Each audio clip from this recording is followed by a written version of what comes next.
Good morning, ladies and gentlemen. My name is Walt Wilkins, and myself, along with Jake Hofreth, we are the prosecutors in this case.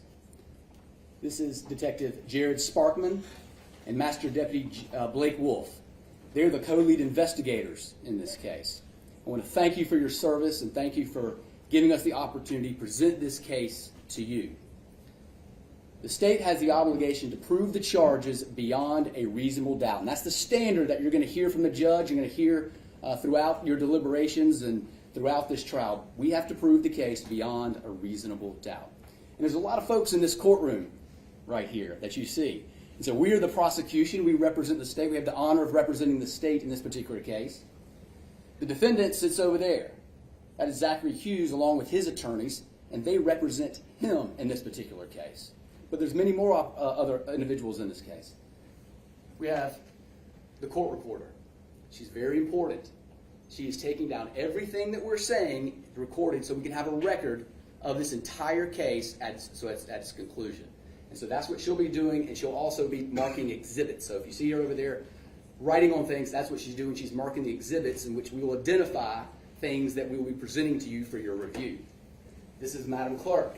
She's involved with a lot of paperwork and handles all the evidence that we submit into the court. And so she'll be handling all the exhibits that you will get to review upon your deliberation. And of course, we have the judge up here.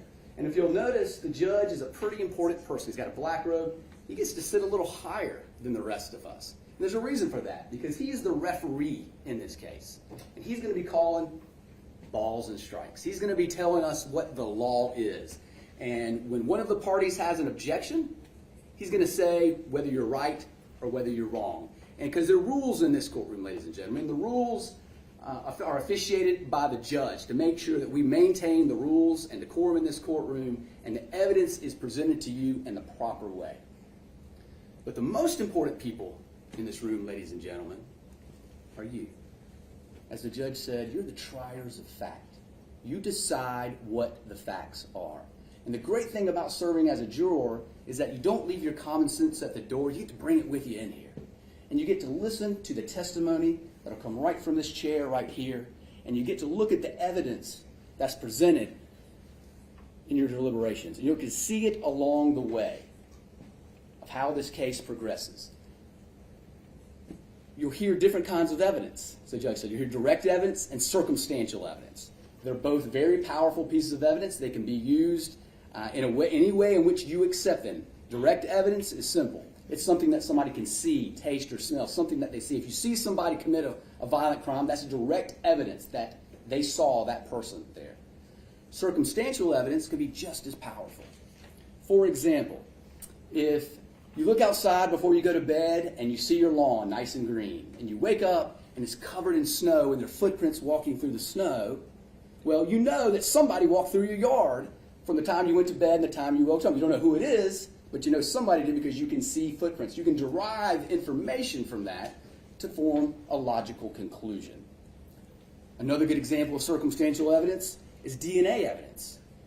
If you have DNA in a certain location, you can derive that that person was at that location at that particular time. Even though no one may be testified that they actually saw him there, but the DNA shows that he was or she was there at a particular time. It's very powerful, circumstantial evidence. So, ladies and gentlemen, this case is about the murder of Christina Parcell. And the state intends to prove that Zachary Hughes did in fact murder Christina Parcell. You have a number of charges that you're going to be deliberating on. You have harassment charges, you have a burglary first-degree charge, and you have a murder charge. Harassment is basically doing something that would intrude into the personal life of somebody, causing mental anguish. Burglary first-degree means you went into somebody's home for the purpose of committing a violent crime. And then, of course, murder is an angry heart. We have to show that Zach Hughes had an angry heart. He was mad. And you can derive that information from any of the testimony, any of the evidence that we have that we present to you. So in this case, ladies and gentlemen, you're going to hear about a number of characters. The main character is Christina Parcell. She was murdered on October 13th, 2021. And she was living in the Canebrake neighborhood with her sister, Tina Parcell, and Christina's daughter.